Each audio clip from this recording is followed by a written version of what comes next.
Olá, pessoal.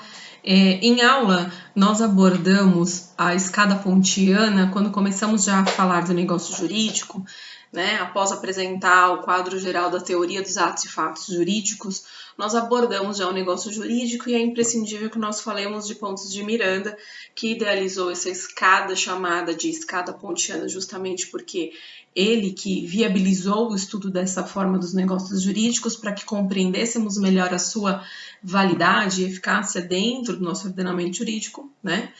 E eu falei para vocês sobre o primeiro degrau, né, que se trata aí da existência do negócio jurídico, o segundo degrau que fala sobre a validade do negócio jurídico, e eu falei para vocês, vamos deixar o terceiro degrau para uma outra oportunidade, porque nós vamos focar aqui no segundo degrau, né, para falar lá do agente capaz, que isso também já é abordado em outro módulo de direito civil, em pessoas e bens, para falar da forma prescrita em lei proibida, prescrita em lei ou não proibida, né, do negócio jurídico, que eu digo para vocês que vocês podem criar o tipo de contrato que quiser, que eu chamo de monstrinho jurídico que quiser, né, posso pegar partes do contrato desde que não seja então proibido.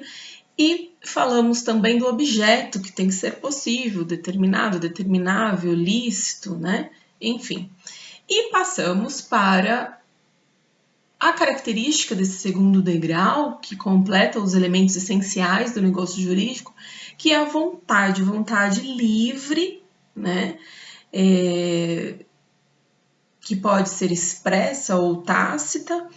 Óbvio que desde que sempre observada a forma do negócio jurídico, se há prescrição de alguma formalidade específica, como uma solenidade, enfim. E na vontade livre que nós falamos, a gente não pode ter vícios, certo? E já abordamos os vícios e suas consequências até a aula, inclusive, de nulidades, tá? Bom, e agora, só para completar este degrau, vou falar do terceiro degrau, que não está dentro dos elementos essenciais do negócio jurídico, ele é um elemento acidental, porque ele pode existir ou não dentro do negócio jurídico. E nós estamos falando desse terceiro degrau da eficácia. Quando que começa a surtir efeitos, ou a partir de quando e quanto tempo se surte efeitos desse negócio jurídico? Bom, o primeiro elemento desse degrau da eficácia é a condição, né?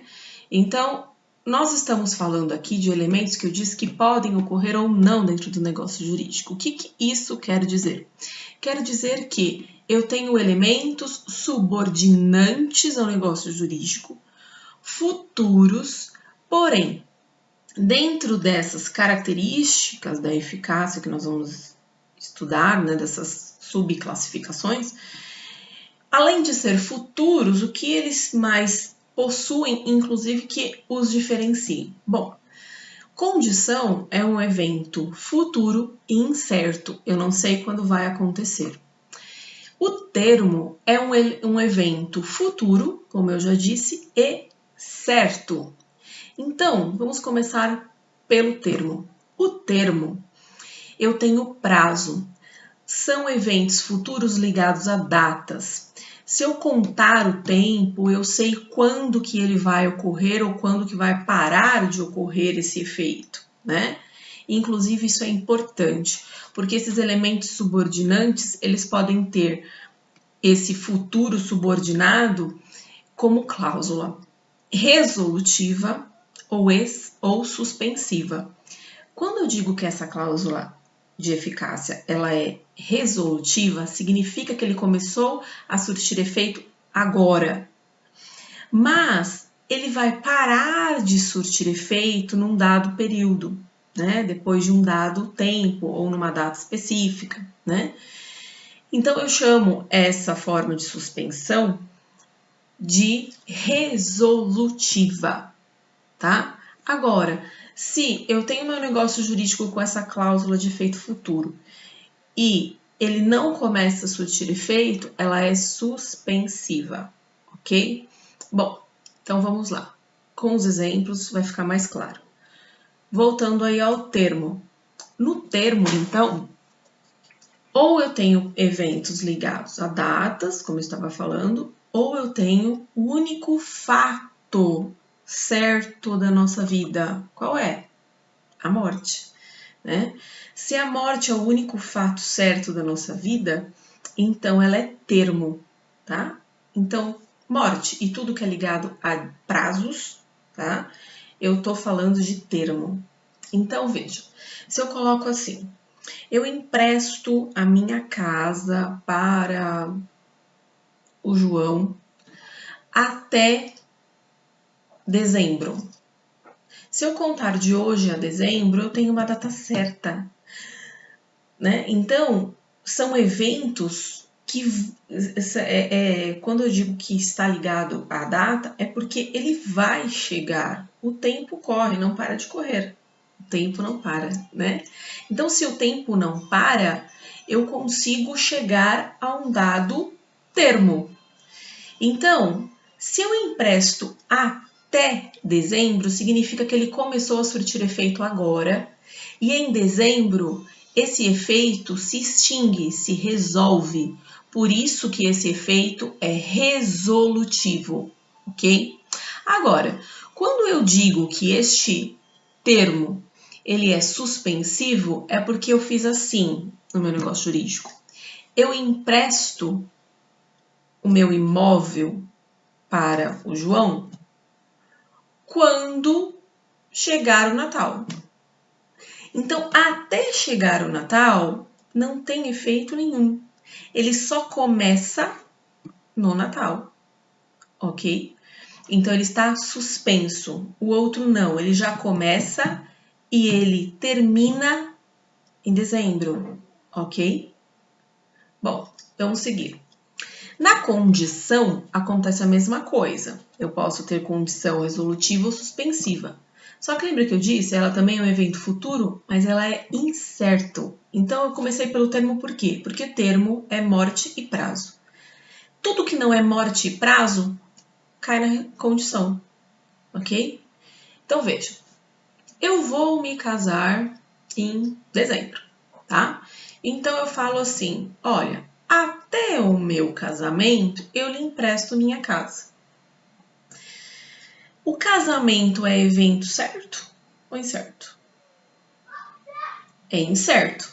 Por mais que eu tenha uma data certa, se eu liguei a condição ao evento incerto, então eu não tenho termo.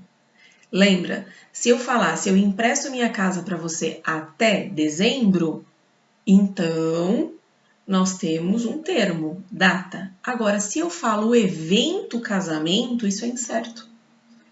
Voltando, qual é o único fato certo da nossa vida? A morte. O casamento é certo? As partes podem desistir no meio do caminho. Podem falecer. É tanta coisa que pode acontecer.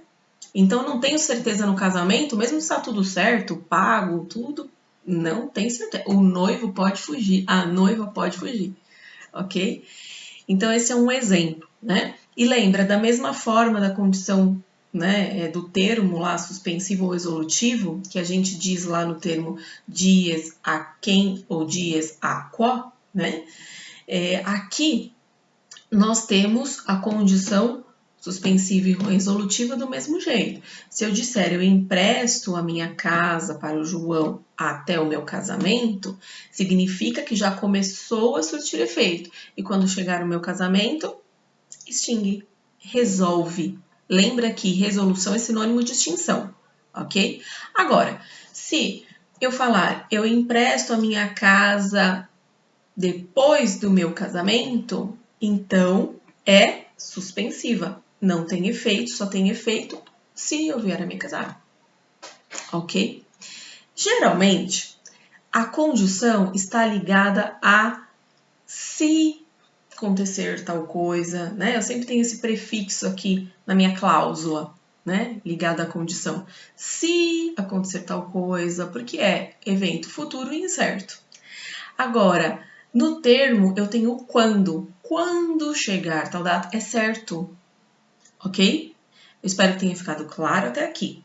O último degrau é mais simples. O último degrau é o encargo, é sempre uma obrigação também futura, mas ela está ligada geralmente aos negócios jurídicos benéficos, né? Então é muito comum nós vermos o encargo na doação, no testamento, né?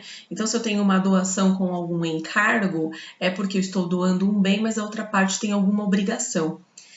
A diferença aqui é que o próprio Código Civil nos sinaliza dizendo que a pessoa ela já tem esse direito, tá? O fato é que se ela não implementar essa obrigação, esse bem pode ser tirado dela. Então, se eu faço uma doação, por exemplo, uma modalidade de doação que a gente tem é doação feita à entidade futura. Eu dou um terreno para uma pessoa que vai construir uma ONG para crianças carentes. Lá na doação, inclusive, fala que esse aqui tem o prazo de 2 anos. Se ela não construir em 2 anos, ela perde o direito dessa doação, ok? Então, o encargo dela era a obrigação de criar a entidade. Se ela não cria em 2 anos, ela perde esse direito. Mas se ela implementar essa obrigação, ela tem o direito à doação que eu fiz. Esse é o encargo, ok?